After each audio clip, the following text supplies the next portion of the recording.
కాదు, నీకు లంఘన శక్తి ఉన్నది. ఇది ఎటువంటిదో తెలుసా?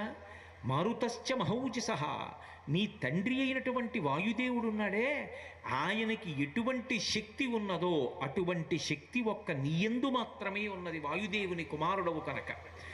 ఆయన యొక్క గతి అలా ఉంటుంది. గతి అంటే వేగం. వాయువు ఎంత వేగంగా వెళ్ళగలరో నువ్వు అంత వేగంగా వెళ్ళగలవు.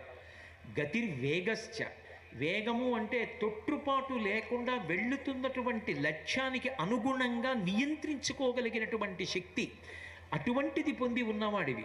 తేజశ్చ, అపారమైనటువంటి తేజస్సు, నీలో ఉన్నటువంటి భక్తి నీ యొక్క అనుష్ఠాన శక్తిగా ప్రకాశిస్తూ ఉంటుంది. అటువంటి తేజస్సు బుద్ధిబలము ఉన్నవాడివి. లాఘవంచ మహాకపే, దూకడంలో నీతో సమానుడైనటువంటి వ్యక్తి ఇంకొకడు లేడు. అటువంటి లంఘన శక్తి, పర్వతములు